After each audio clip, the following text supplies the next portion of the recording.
All right, if there's one moral to that particular story, it's turn on your mic. Jeez. Okay, so this is a poem which will put us in the mind set. It'll connect Go Tell the Spartans with the Michael Hare Four Dispatches lectures, which are coming next. So this is Haldeman's poem Air Support. It's on pages 14 and 15 of the course pack. I'm going to read it, and then I'm going to give you a gloss on it. Okay. Still hard to admit sweet pleasure in others dying. Remember, when the jets sweep in, drop bright, acre-wide blossoms of gasoline. They would be long gone before the first scream, before the roasting smell. Burn, baby, burn, we'd say. And it was sweet. We owed them our lives, the jets, the choppers. And sometimes they collected. I can forgive them killing Frosty, shooting Hot Rod in the chest by mistake, mistaking us for Charlie. Delicate work for blunt instruments. What I could never forgive was the kindness, sending out a chaplain to whisper nonsense. Whisper, not to give away position. Over plastic-wrapped meat, while the chopper idles noisily. It's only going to graves registration, where they sit you in a barber chair. Hammer rigor mortis from your limbs. Remove your useless jewelry. Inspect your wallet. Stitch up the big holes with a basting needle. Put you in a plastic bag inside a metal box for one last bit of air support. And how did they feel, the enemy, to see our bodies borne away in loud green beetles to silver jets to carry rotting meat across the sea? I guess to see us dead was sweet. I guess they still remember. Okay, so let me gloss this. So air support here, as I will talk about when we come to the dispatches lectures, refers to mostly support from jets that are going to be flown by Navy pilots, Air Force pilots, U.S. Marine Corps pilots, even the Army has an Army Air Force. So you may be calling on basically people in jets who may be flying for, it depends on who's in your area, basically, and who's been tasked to help you. So you get on the field phone and you call your commander, who would be 6 actual on the phone. So you say, 6 actual, this is, Lima 1, whatever. And they say, okay, go ahead, Lima 1. You're like, need a fire mission, grid coordinates, blah. It's bad.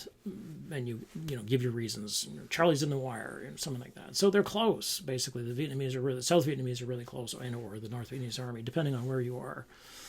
And so this has to be okayed by the actual, whoever that is, probably a captain who's at a fire base and is monitoring this kind of traffic and says, okay, fire mission, and then makes a call to the local jet force, whatever it is, Marine Force, Naval Force, if they're flying off a carrier, which may be closest, whatever's closest, and says, we need, napalm drop at grid coordinates, blah. We've got, friendlies, many friendlies in right next to enemy in the wire. Be careful with the drop, blah, blah, blah. And so then the Navy or whoever the Air Force is sending it says, okay, mission on the way, we're Roger, we're a go. And so we're about, you basically have about 2 or so minutes until the jets arrive because they're close, right? Vietnam's a small country and you've got jet bases all over the country. Plus you've got the Navy standing offshore. And the jets are traveling at, Mach 2, so 1,400 miles an hour. I mean, they can go faster than the speed of sound, which is about 700 miles an hour on the ground in this very heavy, it depends, the speed of sound depends on what the medium is, right? So the thicker the medium, sound is going to travel differently than if it's, say, the stratosphere. Anyway, so these jets are traveling supersonic, right? They're going more than the speed of sound. So they can be there very quickly. They're covering, let's say they're covering, 1,000 miles. It's like, oh, okay, well, they can do that in about a minute, so they're going to be there. So, because they're flying supersonic. Okay, so they arrive, and this is what happens, right? Remember, when the jets sweep in, drop bright, acre-wide blossoms of gasoline. So here's this idea that the explosions look like flowers from above, and it's very common for people to observe this, especially in bombers, where you look down and see these sort of flowers. They often talk about flowers of explosions. They would be long gone, but then the jets are gone. If they arrive, boom, and they're gone, right? Before the first scream, before the roasting smell. So they actually are close enough to hear the enemy dying and screaming and burning flesh, burning human flesh. And there's this combination of rage and relief, rage at the enemy and rage at being caught in this position and relief at not having to be killed and, relief at having been saved. And just sort of like an ecstasy, sort of exhilaration at having been preserved, one more day. And then they like burn, baby burn. It's like, just like, get them, like this incredibly deep, passionate response that comes with terror. And it was sweet. So here's the soldier who's really struggling with this. We owe them our lives, the jets, the choppers, because you can also call for a fire mission that would have come from, say, a gunship. So chopper, fully loaded gunship comes in, they can make the enemy back up. And sometimes they collect it. That is, there are times when basically an Air Force, not an Air Force, but a flying mission of one kind or another produces friendly deaths. And this is something that I, again, will take up in, I think, here the second, I can't remember, the first or second lecture of Hare. So that is, they actually kill your own guys. And it's just sort of a known fact amongst the troops that this happens, but it isn't generally known in the civilian world as much. The belief is that if your guys get killed, that the enemy must have killed them. It seems a little dim in here. I've been trying to fix this all night, and it's like, jeez. Okay, that's a little pinker. Okay, so then he goes through, the people who basically have been lost this way: Frosty, Hot Rod. Delicate work for blunt instruments, because it's kind of like saying, I need to fix my grandfather's pocket watch, and I've got this hammer. I'm like, okay, it's going to be, unless it needs a lot of really heavy work, it's probably not going to be very good for the watch. So you don't call on these weapons unless you're desperate or terrified, or both. But then, the soldier stops, because what he can't accept is the hypocrisy of sending out a chaplain who's going to whisper a prayer so as not to give away the position. And meanwhile, there's a helicopter idling right there to take the chaplain back off the field, because the chaplain is not a shooter. The chaplain should not be able. The chaplain may be in combat, but is not allowed to pick up a weapon. And as soon as a religious person picks up a weapon in the Geneva Convention militaries, you're no longer a religious person. And that's it, because the idea is that the religious designated person will not fight. That is, will not fight to kill. And so there's this hypocrisy of like, the body's over, right? And the person's finished. The body is just the body. It's just plastic wrapped meat. And the meat is only going to graves registration. And this is why we'll talk about this in coming lectures, where the Americans take the dead and they do their best to identify who they've got. And this is what the dog tags are for. But increasingly with high explosives on the battlefield, you may or may not be able to identify who you've got and whether you've got the right parts. And you might have a head and torso connected, but you don't have any limbs. And so this is something which Barth takes up in, you're trying to make sure you get the right number of limbs into a casket. Then you close the casket and it's not allowed to be open in the United States. And they're going to hammer rigor mortis from your limbs, and there's this, get rid of sort of all your effects because you're dead, right? And the body is treated very roughly in the sense that, you use these big needles and big basting stitches to try to keep the body together. And then there's this inversion, where air support meant basically dominance, American dominance over the battlefield. Apparently, it becomes that air support is now what is carrying away your body. And it's not just going to carry it away, as he says in Loud Green Beetles, to silver jets, but it's going to carry it away in silver jets back to America, because unlike World War I and World Wars One and Two, where men were buried where they fell or in local cemeteries, which were often mass graves. I mean, nobody likes to admit that, but there are those neat rows of crosses. There's a mass grave underneath there, likely as not, because there were so many deaths. That's World War One I'm thinking of. But same thing happened in World War Two.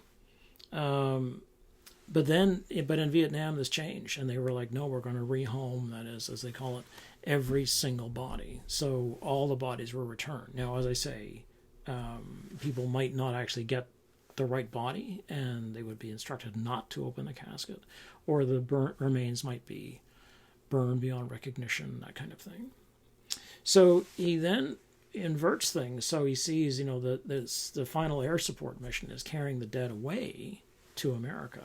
And then what would the enemy think of that?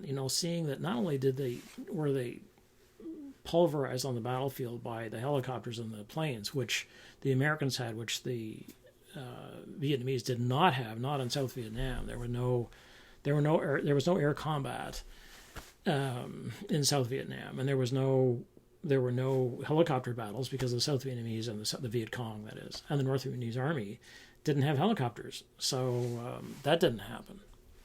And there were a few fixed-wing aircraft, but they were spotter, that is, small, slow-going, like Cessna-type aircraft, as opposed to the fighter jets, which are,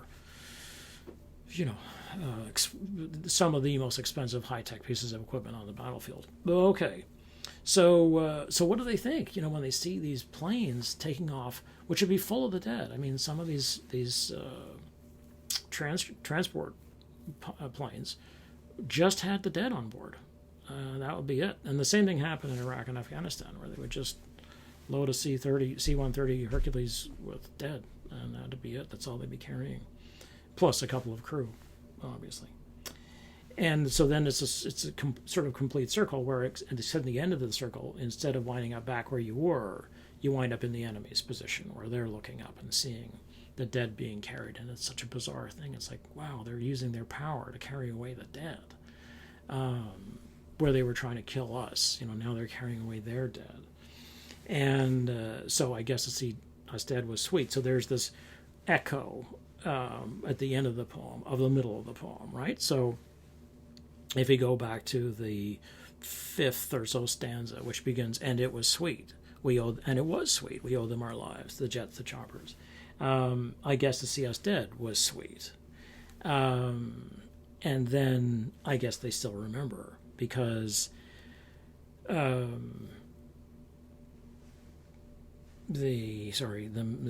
memory is on the third line, right? Sweet, because the word sweet you can pick up whenever you're looking at poetry. You're like, what does this thing mean? It's like, look for words that are repeated, because probably they're going to be repeated very, very deliberately. And poetry is like jewel making.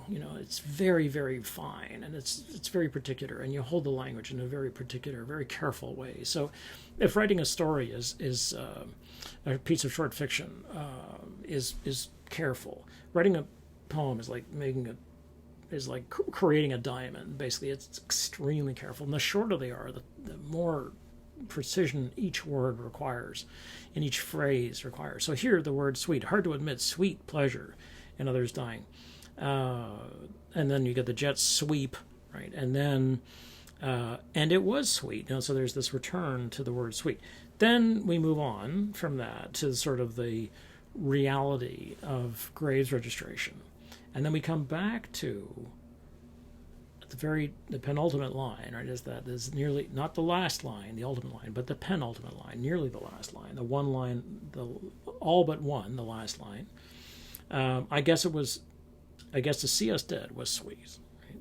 I guess they still remember it, and we have to go back to these first three lines. Still hard to admit, sweet pleasure in others dying. Remember when the jets sweep in, drop bright acre-wide blossoms of gasoline. And so you have to remember this, and they will have remembered our deaths. So there's this And Haldeman often does this kind of thing where he's looking for connections between people and subjects that we may not initially think are connected or interconnected, but they are. And one of the strengths of his poetry is that he's going to find those connections and he's going to work on them and push us to, oh yeah, damn it, there's a connection here. There may be more. We may have more in common than we first knew. Okay, that's it for this particular poem.